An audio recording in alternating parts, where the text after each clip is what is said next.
Hola amigos, qué bueno saludarlos, un gusto. Sean todos bienvenidos a esta que es la Semana Santa 2017. Qué bueno que está allí en su grupo pequeño, junto con sus amigos, junto con sus familiares, y vamos a poder estar toda la semana juntos. Estamos comenzando hoy día y esta será una de las mayores Semanas Santas de los últimos tiempos, y queremos invitarlo para que nos acompañe cada noche estudiando la Biblia en su pequeño grupo y después teniendo un pequeño resumen de lo que fue el estudio de hoy.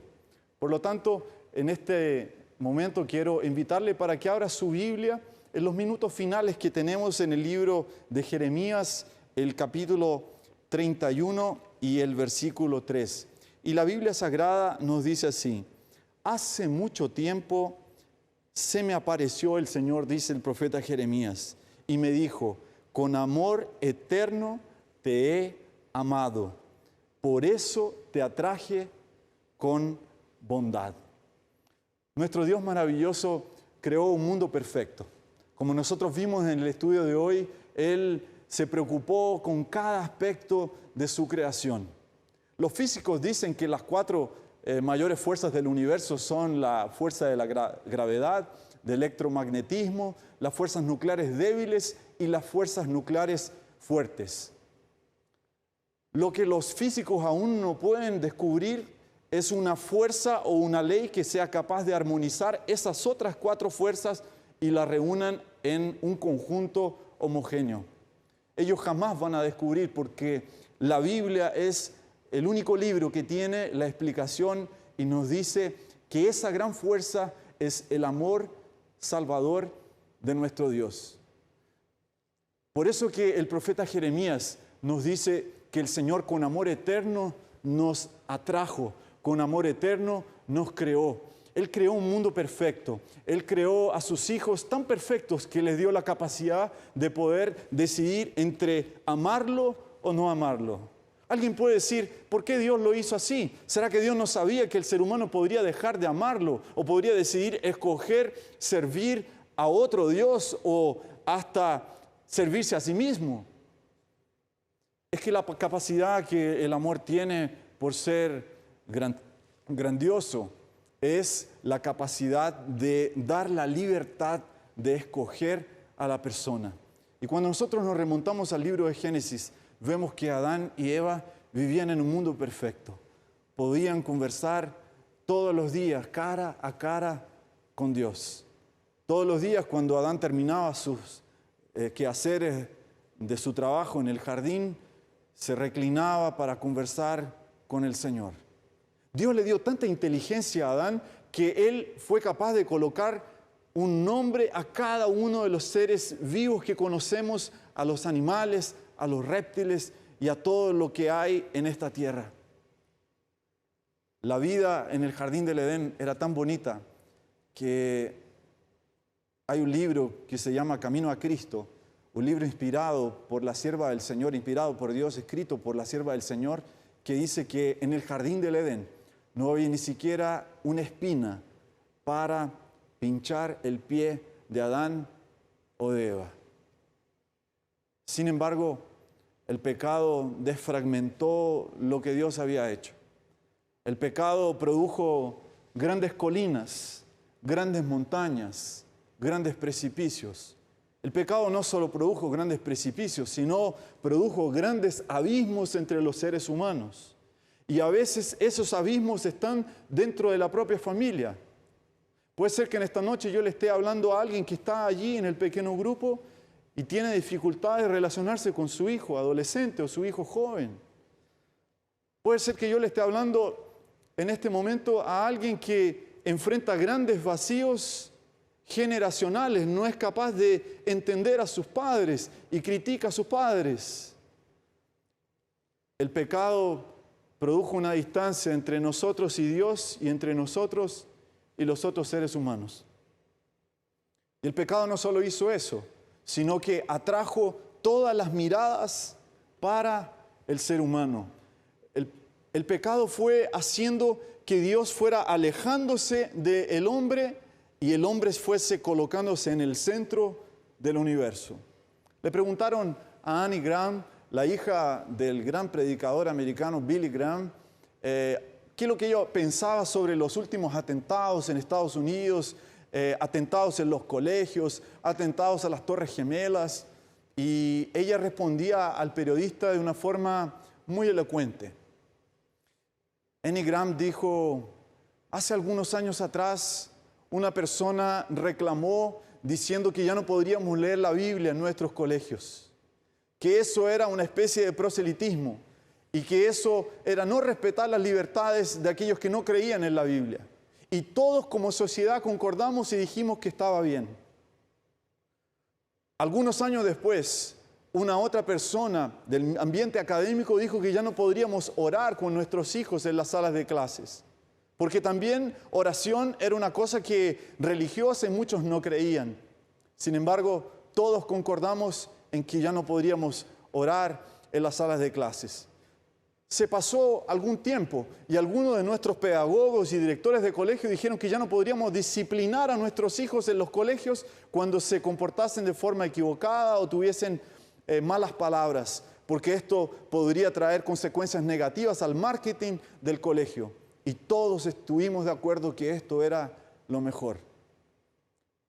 Annie Graham termina su entrevista diciendo: no es extraño que Dios se haya alejado de nosotros, no porque Él quiso, sino porque nosotros mismos lo alejamos de nuestra vida. Nosotros tomamos a Dios y lo botamos en la lata del basurero. El pecado hizo exactamente eso, conmigo y contigo. Cada día que pasa, tenemos que hacer programas y programas, insistir con músicas, con mensajes, para que tu corazón se pueda dar cuenta que existe un amor mucho mayor que el mundo no lo puede conocer, y ese es el amor de nuestro Dios por ti. Nuestro Dios es tan grande, pero al mismo tiempo se adapta a la situación del ser humano. Y la Biblia menciona aquí en Isaías, el capítulo 58 y el versículo 2, dice lo siguiente: me buscan cada día, se deleitan en saber mis caminos, como gente que hubiese obrado justicia y no hubiera dejado la ley de su Dios. Me piden juicios rectos y quieren acercarse a Dios. Ese es el gran deseo del ser humano. Queremos de alguna manera resolver nuestros problemas, pero nos damos cuenta que solos no podemos. Por eso que el Señor Jesús vino a esta tierra para unificar las otras leyes que no son capaces de unir el vacío que existe entre el ser humano y Dios. El Señor Jesús vino a esta tierra para cumplir 5 grandes compromisos. El primer compromiso Jesús ya lo cumplió, y era que Jesús debería nacer y vivir aquí en medio de nosotros. Y Él vino, nació a través del Espíritu Santo y de una forma milagrosa que no podemos explicar, y la Biblia llama del misterio de la encarnación. Pero había un otro desafío que Jesús necesitaba cumplir, un otro compromiso, y esta era convivir una vida sin pecado. Y Jesús cumplió viviendo absolutamente sin pecado. El tercer gran compromiso de Jesús era con su muerte. Él necesitaba morir para que tú y yo pudiésemos tener vida y vida eterna, porque la Biblia decía que sin derramamiento de sangre jamás podríamos resolver el problema de este abismo que había entre Dios y nosotros. Y Jesús murió por mí y por ti, para que tuviésemos derecho a la vida eterna. El cuarto compromiso de Jesús fue con su resurrección. El libro deseado de todas las gentes dice que Satanás hizo una fiesta con todos los demonios el día que Jesús murió. Jesús fue humillado, fue golpeado, fue escupido. Y Satanás hizo una gran fiesta cuando por fin había conseguido matar al propio Hijo de Dios. Sin embargo, 3 días después, Jesús venció la muerte, Jesús venció a Satanás, Jesús venció a todos los demonios y demostró que aquí en la tierra Él también podía obedecer a Dios, que Adán podría haber obedecido al Señor, que el plan que Dios había inaugurado al comienzo no estaba equivocado, que Dios era un Dios de amor y que sus hijos sí lo podrían obedecer. Jesús cumplió su último gran compromiso con la resurrección, cumplió su compromiso con su nacimiento, con una vida sin pecado, con la muerte y con la resurrección. Pero el último gran compromiso es el compromiso con su segunda venida. Este compromiso Jesús aún no lo cumplió, pero ya estamos viviendo el tiempo donde escuchamos los pasos de un Dios que se aproxima. Estamos viviendo el tiempo donde las profecías todas se están acortando y vivimos en los últimos minutos de la historia de la humanidad. Muy pronto Jesús regresará para cumplir su último gran compromiso, para buscar a todos sus hijos, para llevarlos, para vivir con Él en ese lugar donde Dios estará permanentemente con sus hijos. Quiero invitarte en esta noche para que abras el corazón a Cristo. Tal vez ya intentaste muchas cosas solos. Tal vez ya intentaste ser feliz de forma personal y buscaste tantas cosas que no encontraste la felicidad. ¿Por qué no le abres el corazón a Cristo en esta noche? ¿Por qué no permites que el autor y el creador del universo pueda llegar a tu vida, transformar tu vida y transportarte a ese lugar celestial que Él quiere llevarte muy pronto cuando Él regrese? Si ese es tu deseo en esta noche, entonces te pido que cierres tus ojos y que ores junto conmigo ahora. Querido Padre que estás en el cielo, Señor, bendice la decisión de cada uno de tus hijos que en este momento abren su corazón para que Jesús entre. Necesitamos, Señor, vivir una vida a tu lado. Este mundo ya nos produjo tanto dolor, ya nos provoca tanto sufrimiento todos los días. Estamos cansados, Señor, de despertarnos todos los días y tener que recibir una mala noticia. Queremos que nuestros ojos muy pronto se abran para nunca más cerrarse. Queremos vivir en un lugar donde no habrá ni sufrimiento, ni dolor, ni muerte.